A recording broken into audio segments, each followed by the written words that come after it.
Mary Meet, Annie here with another update on the Kuan Yin miracle mantra chanting. So I talked a little bit in a couple of videos what it's been meaning to me so far, and this video I wanted to talk a little bit about exactly who or what is this Kuan Yin that I've been relating to, because you know there's so many aspects of Kuan Yin, endless aspects of Kuan Yin. She's a she, she's a he, she's neither, she's both. And she is very powerful to me at a level outside of goddess. Now, I do relate to her as goddess. I always have, but that's a very distinct aspect of her that I relate to at those times. This miracle mantra chant has not been about Mother Kuan Yin or Sister Kuan Yin. It has been about the aspects of Kuan Yin which are divine. One of the things that's very fascinating about her history is she came from a source which was considered of no gender. And then she was male. And then she was born of that into one of her appearances, which is as female. And most of we Westerners tend to know her as Kuan Yin, the goddess. But she is so powerful in her aspects.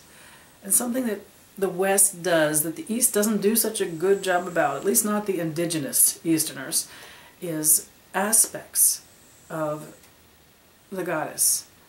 So in Kuan Yin's case, aspects of devotion, compassion, mercy, love, beauty, and her endless aspects. Each of those aspects is considered divine in its own right.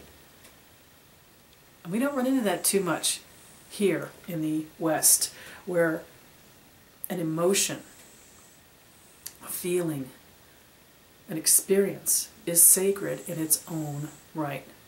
Right from the beginning, when I set up my altar, I used the Buddha Kuan Yin statue, which is there. I'm very excited that I actually point that out in the camera. But I chose that right from the beginning because it is kind of an amorphous, non-gendered version of the energy of Kuan Yin. I felt very drawn to that. I didn't think that at first. I really thought it was going to be the goddess. I was going to spend that much time with something.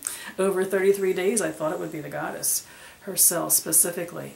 But I needed, I think, the energy. When I thought about what I wanted in the 33 days, I wanted to experience the world as if I were Kuan Yin. I wanted to be the energy of Kuan Yin.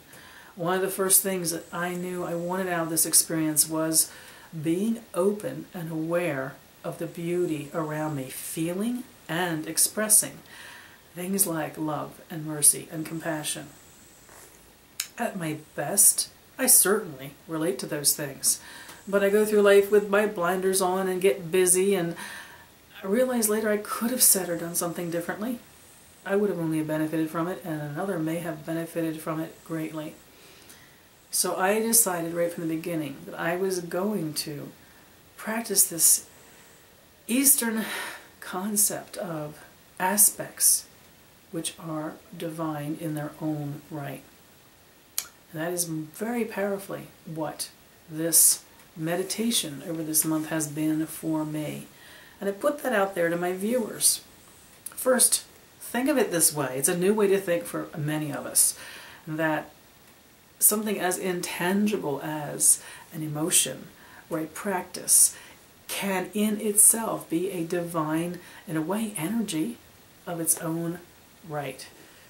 Think about the things that you would manifest in your life. If we're thinking about Kuan Yin energy, very specific set of things which that energy represents. Think about how you could manifest the divinity of compassion or mercy or love, being open to them, giving them and receiving them. And that feeling, sometimes that practice, is in itself the divine thing, separate from any specific God form. It is the divine form, that energy itself. Compassion is divine as compassion. We don't run into that too much in our modern Western traditions. We just don't. So it's a very powerful thing to think about. It helps you manifest it in your life when you realize that you give birth to the divine. When you manifest these things, when you experience them, you also give birth to it when you open up and receive them. When you are open to being loved, you are manifesting the divine. So I want to put that out in my little series, my next series on what this miracle mantra chanting for Kuan Yin has been to me.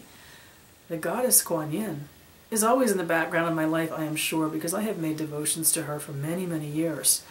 But she has stepped back, and she has encouraged me through this process during this month to experience Kuan Yin in her aspects, those aspects being separate from her and divine in their own right.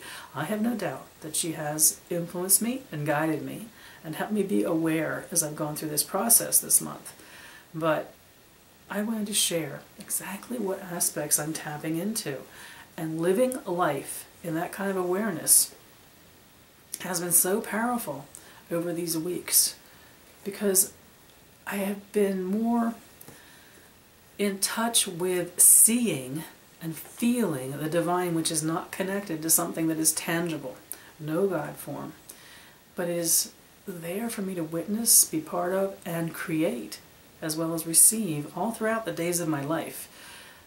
I have felt myself settling into great peace by being made aware yet again.